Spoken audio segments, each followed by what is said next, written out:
Alors dans ce nouveau chapitre, nous allons parler de l'utilisation des composants sur Vue.js. Donc les composants, comme on l'a vu dans l'introduction, ce sont des éléments HTML particuliers. Alors je dis HTML, mais on parle plutôt de Virtual DOM avec Vue.js 2 maintenant. Mais globalement, vous allez pouvoir créer vos propres éléments qui vont englober leur propre logique et leur propre fonctionnement. L'avantage, c'est que vous allez utiliser les mêmes API que celles que l'on a utilisées lors de l'initialisation de Vue.js. Alors ce que l'on va faire, c'est qu'on va reprendre l'exemple que l'on avait créé précédemment, qui était une div qui permettait d'afficher une alerte. Donc ce qu'on avait fait, c'est qu'on avait créé une div, on y avait mis la classe UI, message, puis error ou success, et à l'intérieur, on pouvait avoir notre message avec un truc pour fermer, des choses comme ça. Le problème, c'est que c'est un petit peu compliqué, et si jamais on a plein d'alertes à mettre sur notre site, ce n'est pas forcément pratique. Nous, ce que l'on aimerait bien faire, c'est faire quelque chose comme ça.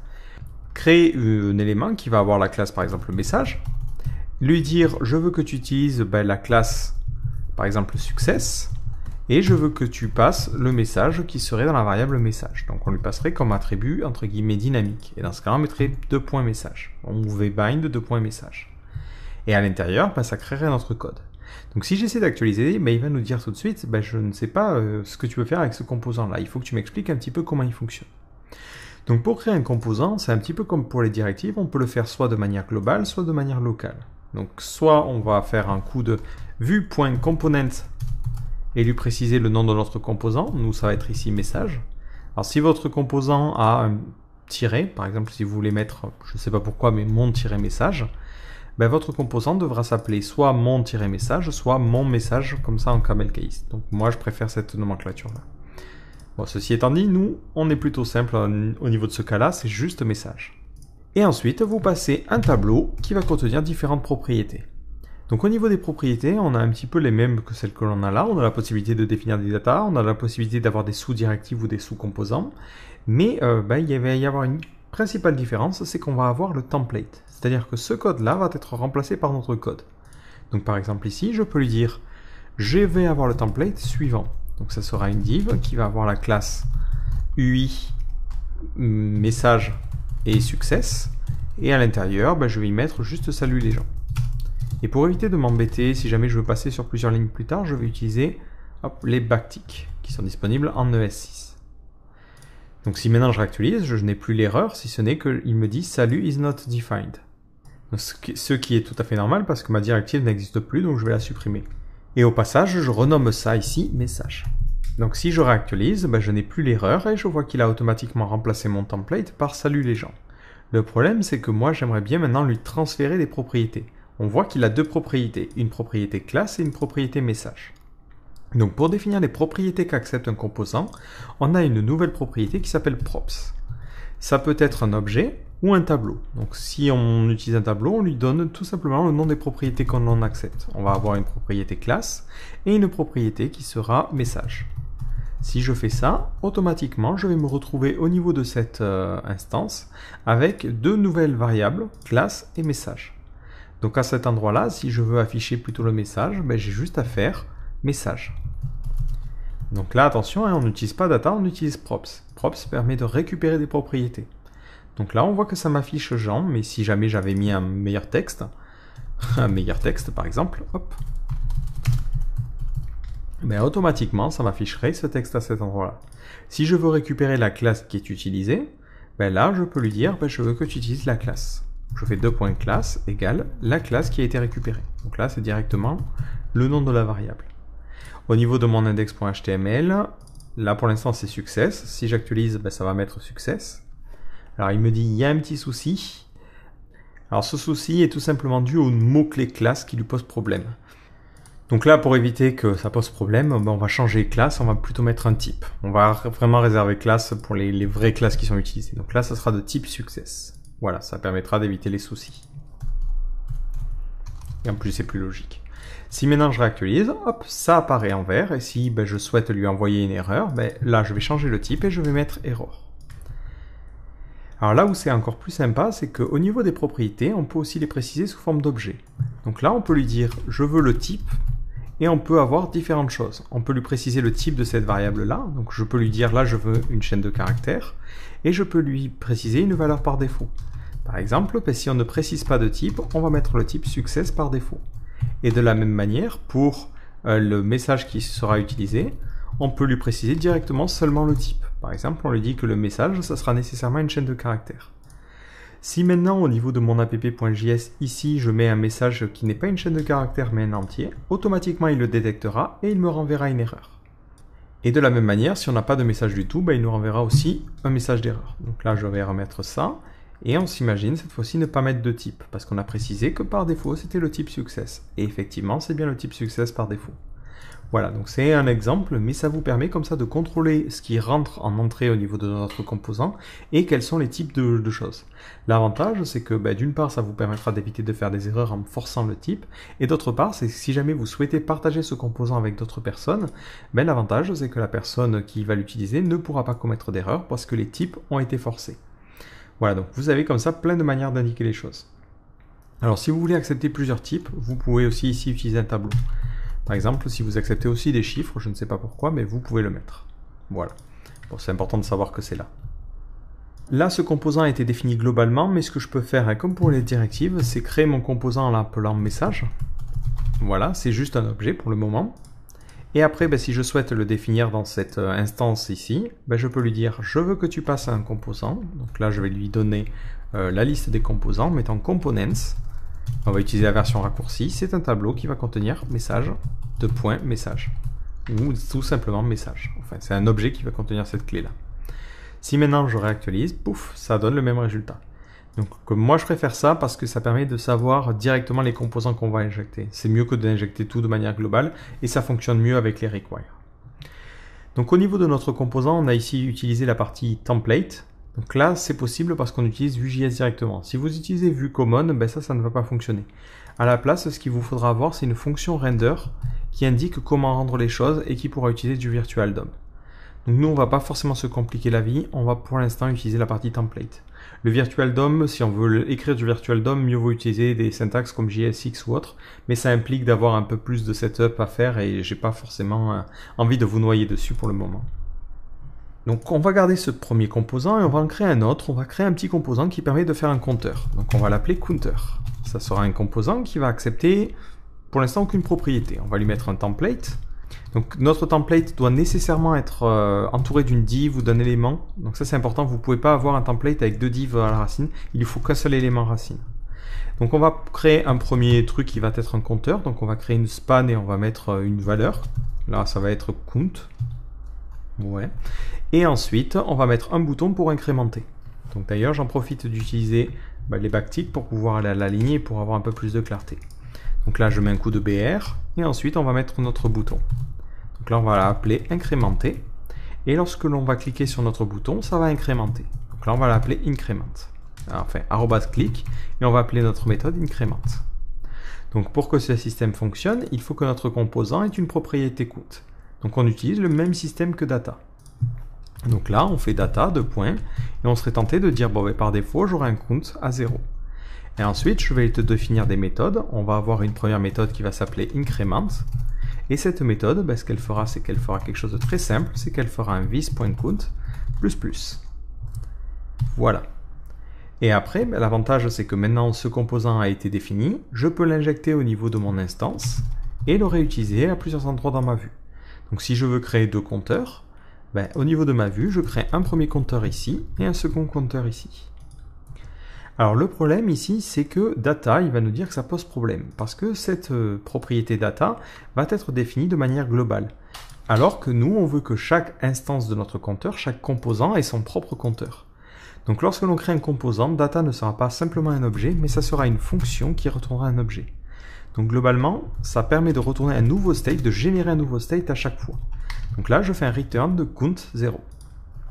Du coup, à chaque fois que l'on va avoir un nouveau composant qui va être initialisé, un nouveau composant counter, il va lancer cette fonction et générer un nouveau state. Ce qui fait que maintenant, les deux, vous voyez, ont un state différent. Donc la valeur de counter dépend d'un composant à l'autre. Et du coup, on peut incrémenter, ou après on peut même créer un bouton d'incrémenter, de manière individuelle. Donc d'ailleurs, je me dis, tiens, ça serait l'occasion. Alors ce qu'on va faire, c'est peut-être, on va mettre directement le chiffre dans le bouton, ce qui permettra de gagner un petit peu de place. Donc là, on va créer un simple bouton et on va mettre le count directement à l'intérieur. Et on va utiliser cet élément comme élément racine. Ça nous permettra de gagner un petit peu d'espace. Ce que j'aimerais bien faire, c'est lui dire, bon, il y a une propriété qui permettra de définir la valeur de base du compteur. Donc par exemple, je vais mettre pour ce second compteur un start égale 3. Du coup, là, je vais définir une propriété. Donc au niveau de mon composant, je vais définir une nouvelle propriété, props de point. Ça va être un objet et on aura une valeur pour start. Donc, je vais préciser que c'est de type number, c'est un nombre que j'attends. Et par défaut, la valeur, ça sera 0. Parce que start n'est pas forcément défini pour tous mes composants. Si maintenant je réactualise la page, je vais tomber sur une erreur. Il va me dire start, je m'attends à ce que ça soit un nombre et tu m'as envoyé une chaîne de caractères. Ici, ce n'est pas une propriété dynamique, c'est directement un attribut que j'ai utilisé. Donc là, il pense systématiquement que l'on va envoyer une chaîne de caractères. Si je veux que ça fonctionne, il faut que je lui dise que cette propriété est une propriété dynamique. Et là, il va interpréter le code à l'intérieur, il va voir qu'il n'y a pas de petits guillemets autour, et du coup, il devine que c'est un chiffre. Et maintenant, si je réactualise, je n'ai pas de problème. Maintenant, il faut qu'on prenne en compte cette valeur de start, donc deux solutions s'offrent à nous. On peut utiliser le système de cycle de vie en lui disant, lorsque tu montes ce composant, tu vas lancer une fonction, et dans cette fonction, tu feras en sorte que vis.count soit égal à vis.start, la propriété que tu auras récupérée. Ce qui fait que maintenant, si je réactualise, cette valeur commence directement à 3, et après, elle peut s'incrémenter. Une autre solution serait tout simplement d'utiliser le système de computed. Par exemple, je vais faire ici un computed, je vais créer une nouvelle propriété computed qui sera total, et la valeur de total, ça sera tout simplement la valeur de départ, donc ça sera 0 par défaut ou 3 dans mon second cas, plus le nombre de count que l'on va faire. Et du coup, c'est cette valeur de total que je vais utiliser. Donc là, je ne lui affiche plus count directement, mais total. Donc après, c'est Vue.js, vous avez plusieurs solutions pour obtenir le même résultat. Et là, je n'oublie pas de faire un return. Et là, ça me donne la même chose. Donc pour le coup, c'est à peu près équivalent. À vous de voir celui qui vous semble le plus logique. Donc voilà globalement tout ce que vous avez à connaître sur les composants. Vous voyez, c'est plutôt simple au final à décrire. Maintenant, on va parler d'un cas un petit peu plus particulier. Alors c'est plus un cas de logique. Comment communiquer entre un parent et un enfant? Donc on va garder un petit peu le code que l'on a écrit et on va s'imaginer maintenant pour la div qui est la classe message. On va la rendre un petit peu plus complexe. Donc on avait dit qu'on passait notre message à l'intérieur, on avait le type qui était passé. On va mettre en place un petit bouton qui permet de le fermer. Donc ici on va mettre un i qui va avoir la classe close et la classe icon, comme ceci. Et on va avoir un petit header. Donc on va créer une div qui va avoir la classe header et à l'intérieur on aura un petit header. Donc ce header, on va préciser qu'on l'accepte au niveau des propriétés. Donc on accepte un header qui sera une chaîne de caractères, donc une string. Au niveau de notre parent, donc je vais cacher juste cette partie-là, au niveau de notre parent, on va imaginer avoir une propriété qui sera alerte et qui sera égale à false. Voilà, donc ça veut dire est-ce que je veux afficher l'alerte ou non. Et on va supprimer les différentes méthodes. Donc maintenant au niveau de ma partie index.html, j'ai ici mon message de type erreur. Donc on lui transmet le message, on va mettre un header directement attention. Voilà, donc là je mets directement une chaîne de caractères, je ne m'embête pas. Et ensuite j'ai mon contenu. Sauf que tout ce composant-là, je ne vais l'afficher que si alerte est définie. Ensuite, je vais créer un bouton. Et sur ce bouton, je vais mettre le texte alerté. Et ce bouton déclenchera l'alerte. Donc là, on va lui dire, je veux que tu appelles la méthode showAlert. Ce sera un exemple. Donc cette méthode, je vais la créer directement au niveau de notre instance de Vue.js. Donc ça sera showAlert. Ça sera une fonction. Alors au passage, vous n'êtes plus obligé de vous embêter. Vous pouvez écrire comme ça si vous vous embrassez le S6 à 100%. Et dans le showAlert, je vais lui dire vis.alert égale true. Voilà. Si je fais un essai, je fais ici alerter. Je vois que j'ai mon attention, j'ai un meilleur texte et j'aimerais bien fermer ce truc. Mais là, je suis un petit peu embêté parce que ce bouton de fermeture, il se trouve dans ce composant-là. Et du coup, ce que j'ai envie de faire, c'est de fermer quelque chose en modifiant cette variable-là qui se situe au niveau du parent. Alors la première méthode que l'on pourrait tenter de se dire, c'est de se dire, bon, là je vais détecter lorsque l'on va cliquer dessus. Et lorsqu'on va cliquer dessus, je vais appeler une méthode qui va s'appeler close. Cette méthode, je vais la définir au niveau de mon composant. Je suis ici dans un espace fermé qui est celui de mon composant. Et je vais créer la méthode close. Donc dans cette méthode close, je vais faire un coup de console.log de vis.$parent. Alors $parent, c'est une variable, une propriété particulière que vous avez au sein de votre composant qui permet d'accéder à l'élément parent. Donc l'élément parent ici, c'est mon élément Vue.js. si je sauvegarde cet élément-là, donc il est sauvegardé maintenant dans une variable temp1, je peux maintenant lui dire, je veux que tu modifies dans les data la propriété alerte et que tu la passes à false. Et si je fais ça, automatiquement, ça masquera le truc. Donc ici, je peux être tenté dans mon composant de faire un coup de vis.$parent, .$data, .alerte égale false. Si maintenant je réactualise, je peux alerter et quand je ferme, ça fait ça. D'ailleurs, je me dis, tiens, je vais enlever le bouton alerte si on a l'alerte qui est actuellement activée. Vif égale différent de alerte. Le souci, si je fais ça, c'est que mon composant maintenant devient dépendant entre guillemets du parent. Je ne peux pas l'utiliser n'importe où. Il faut nécessairement que le parent soit disponible et qu'il ait cette fameuse propriété alerte. Et ça, c'est un petit peu gênant parce que je crée un composant qui ne peut pas être utilisé n'importe où et utilisé facilement. Donc la première solution pour avoir une communication avec l'élément parent, c'est tout simplement d'utiliser un événement. Donc lorsque je close, je vais lui dire, je veux que tu émettes l'événement close. Donc pour cela, on fait vis.$emit. Et ensuite, l'événement va être close et je pourrai lui passer différentes propriétés que je souhaite envoyer. Si je fais ça, ça ne va rien faire. Maintenant, ce composant-là émet cet événement-là. Donc l'avantage, c'est que je peux utiliser la syntaxe comme je l'ai fait pour le @click. Je peux maintenant avoir un événement personnalisé ici qui sera l'événement @close. Donc lorsque tu fermes, je veux que tu appelles par exemple hide alert. Et c'est mon composant parent qui se chargera de faire sa propre logique. Ici, ça sera hide alert. Ça sera une fonction qui fera un vis.alert égale false. Si maintenant je re-sauvegarde, je clique sur alerter et quand je clique sur fermer, ça le masque. Donc j'ai maintenant un système comme ça d'événements qui peut être transvasé.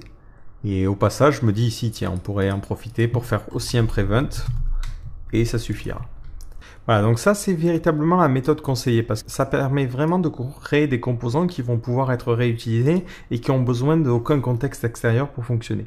Donc si vous avez des choses particulières à faire, vous pouvez faire comme ça, émettre entre guillemets des événements. Alors dans d'autres cas, par exemple dans le cas de formulaire, ça peut être un petit peu plus complet. Donc je vais prendre un exemple particulier. On s'imagine au niveau de notre système avoir un objet user avec un first name.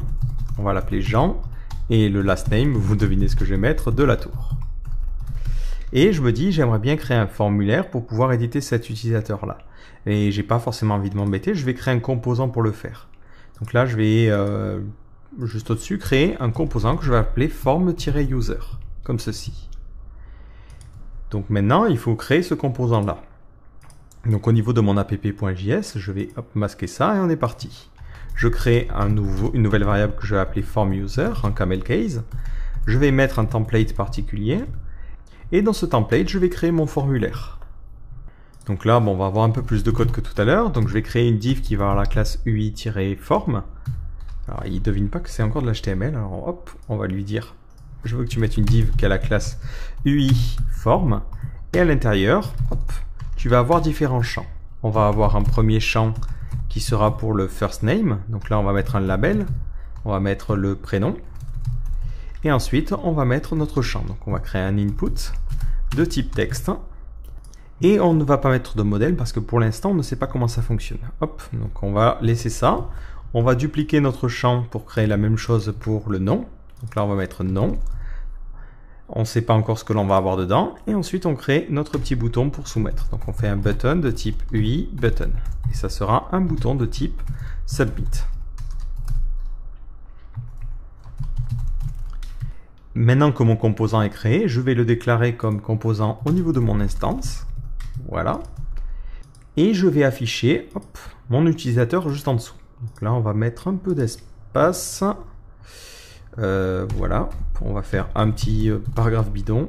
Ouais, je sais, c'est un peu sale, mais c'est pas grave. Et je vais afficher mon utilisateur. Donc je vais créer un pré et je vais lui dire je veux que tu affiches user pour voir à quoi il ressemble. Voilà. Donc là, on pourrait se dire je vais te passer l'utilisateur en faisant $user et je passe cet utilisateur à mon composant. Du coup, au niveau de mon composant, je lui précise qu'il va avoir une propriété user. Donc au niveau de mon composant, je fais props et on va avoir une propriété user qui sera un objet et c'est tout. Je ne vais pas lui préciser de valeur par défaut parce qu'il y aura forcément une valeur par défaut. Ensuite, à cet endroit-là, ben, je peux lui dire, tiens, ce champ-là aura comme modèle v user.firstname. Et ensuite, cet élément-là aura comme modèle user.lastname. Si je réactualise, ben, ça fonctionne correctement. Le problème, c'est que dès que je modifie une valeur ici, ben, il n'attend pas que je l'envoie. La variable est passée par référence, ce qui fait que dès que je modifie une propriété de user, ben, ça affecte aussi le parent. Ce qui est quelque chose qui est pratique dans certains cas, mais ce n'est pas ce que je veux. Du coup, pour remédier à ça, ben, ce que je peux faire, c'est lui préciser donc, que j'attends toujours une propriété qui va s'appeler user, mais créée à ce niveau-là, dans data. Donc là, ça va être une fonction, donc je peux mettre directement comme ceci. Ben, je vais lui dire, je vais avoir une nouvelle propriété que je vais appeler user local, par exemple. Et là, je lui dis de prendre les mêmes propriétés que l'objet qui serait passé en paramètre. Donc, je peux me profiter de l'ES6 pour faire comme ceci. Donc là, ça sera this.user, la propriété user. Voilà, et là, hop, c'est un return de ce truc-là. Si maintenant je réactualise ma page, alors ça me sort une petite erreur, il n'arrive pas à trouver à quoi correspondent ces 3 petits points de suspension. Alors là, c'est Chrome et il supporte pas encore ça. Donc là, on va créer un clone en utilisant un JSON. Donc on lui dit, je fais un JSON parse du stringify de ce truc-là. Bon, c'est la méthode à l'ancienne, entre guillemets, pour faire un clone. Si vous utilisez des librairies telles que Lodash ou autre, ben, vous avez des petits helpers pour faire des clones plus rapidement. Ici, ça utilisera user local et ici user. Si je fais des modifications à cet endroit-là, ben, je vois que ça n'affecte pas les trucs. Par contre, je veux lui dire maintenant, dès que tu soumets le formulaire, ben, je veux que tu transvases, je veux que le parent soit modifié. Donc, on pourrait utiliser la même méthode que précédemment. Donc là, on va lui dire, lorsque tu soumets le formulaire, que tu vas appeler save. Je vais ensuite créer cette méthode-là, methods, hop, je lui crée la méthode save, ça va être une fonction. Alors là, je fais directement comme ceci. Et dans le save, ben, je lui dis que je fais un vis.$emit et je lui précise que j'emit le save. Même, allez, on va plutôt emit un submit, ça me semble plus logique. Voilà. Vu que j'emit ce truc-là, ça peut être capturé par le parent qui ensuite fera son propre système. Mais ça peut être un petit peu rébarbatif, hein, parce que ça veut dire recapturer le submit et tout ça, c'est pas forcément pratique. L'avantage, c'est qu'avec Vue.js 2, donc ça c'est quelque chose qui n'était pas présent dans Vue.js 1, c'est qu'on peut utiliser les vModels aussi pour les composants personnalisés. Donc là, plutôt que de mettre user, je vais mettre v-model. Si je fais ça, je vais tomber tout de suite sur une petite erreur, parce qu'il va me dire j'attendais une propriété que j'ai pas eue. Et il y a un souci avec ton JSON parse. Donc là, si vous mettez un vModel, à cet endroit-là, la propriété que vous attendez, ce n'est plus user, mais c'est value. Du coup, lorsque vous faites un stringify, c'est value ici. Et là, je peux directement l'appeler user. Maintenant, hop, à cet endroit-là, j'utilise user.firstname et user.lastname. Si je réactualise, je n'ai plus de problème et ça transmet bien la valeur. Lorsque je modifie, ça ne modifie pas l'enfant.